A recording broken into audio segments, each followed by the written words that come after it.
सोचो एक board game जो हर घर में खेला गया, जिसमें दोस्ती टूटी, रिश्ते खराब हुए और लोग टेबल छोड़कर चले गए। पर अगर मैं आपसे कहूँ मोनोपोली एक फन फैमिली गेम नहीं था, ये एक वार्निंग थी। और सबसे शॉकिंग, ये कैपिटलिज्म के खिलाफ एक प्रोटेस्ट था। तो सवाल ये है, फिर आज हम इसे कैपिटलिज्म का सेलिब्रेशन क्यों बना चुके हैं? आज हम मोनोपोली के डाइस नहीं, उसके डार्क सीक्रेट्स रोल करने वाले हैं। जब हम मोनोपोली खेलते हैं, गोल क्लियर होता है। सब प्रॉपर्टी खरीदो, रेंट लो, बाकी प्लेयर्स को बैंकरप्ट करो। पर ये गेम ऐसे बना ही नहीं था।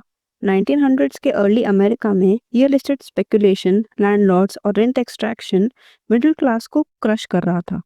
सिटीज ग्रो कर रही थी, पर बेनिफिट सिर्फ एक छोटी एलीट क्लास को ही मिल रहे थे।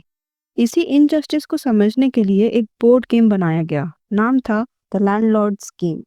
और यहीं से मोनोपोली की असली कहानी शुरू होती है।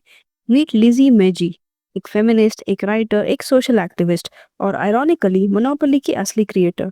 लिजी मेजी स्ट्रांगली बिलीव करती थी कि लैंड और रिसोर्सेस किसी एक इंसान के कंट्रोल में नहीं होने चाहिए। 1904 में उन्होंने पेटेंट फाइल किया, द लैंडलॉर्ड्स गेम। इस गेम का पर्पस सिंपल था, लोगों को दिखाना कि कैसे लैंडलॉर्ड्स बिना कुछ प्रोड्यूस किए सिर्फ रेंट से अमीर हो जाते हैं और कैसे कॉमन लोग सिस्टम में फंस जाते हैं। और यहाँ सबसे इंटरेस्टिंग पार्ट आता है। लिजी मेजी ने गेम के दो वर्जन्स बनाए।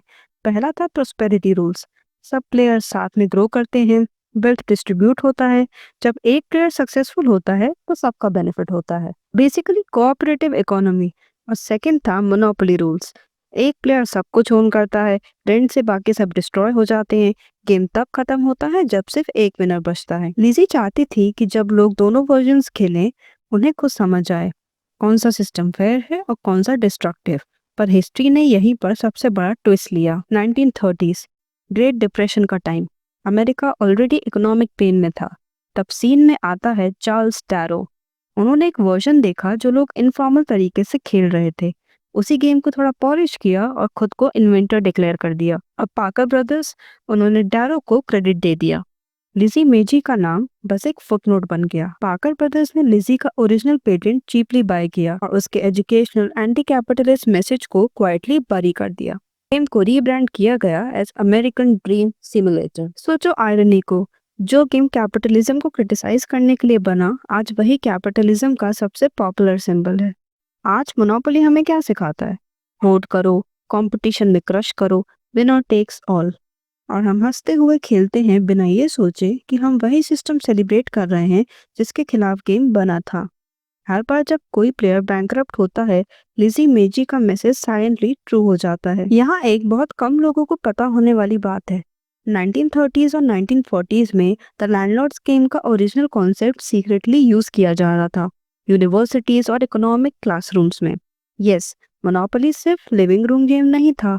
इकोनॉमिक्स के प्रोफेसर स्टूडेंट्स को गेम खिलवाते थे और फिर पूछते थे, तुम्हें कैसा लगा जब एक इंसान सब कुछ ओन कर रहा था? तुमने कोऑपरेशन ट्राई किया या सिर्फ सर्वाइव करने की कोशिश? ये गेम इकोनॉमिक इनइक्वालिटी का लाइव एक्सपेरिमेंट बन गया था। और सबसे शॉकिंग बात, जब पाकर ब्रदर्स ने मोनोपोली को मेन स्ट्रीम सक्सेस बनाया, उन्होंने स्कूल्स और यूनिवर्सिटीज को प्रेशर डाला कि गेम को सिर्फ एंटरटेनमेंट के रूप में रखा जाए, पॉलिटिकल या इकोनॉमिक टीचिंग टूल के रूप में नहीं। क्यों?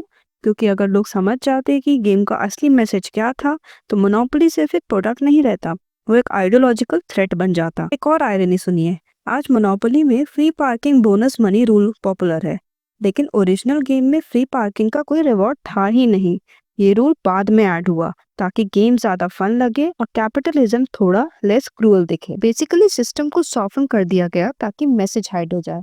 लिजी मेजी कभी बिलियनर नहीं बनी, ना ही उनका नाम टेक्स्ट बुक्स में आया, पर उनकी लेगेसी आज भी जिंदा है, बस डिस्टॉर्टेड फॉर्म में।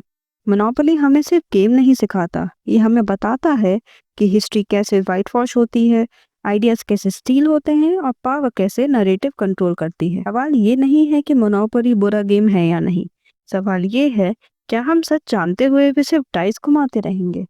नेक्स्ट टाइम जब आप मोनोपोली खेलो, सिर्फ जीतने के बारे में मत सोचना, सोचना कि ये गेम क्यों बना था और हम इसे क्या बना चुके हैं।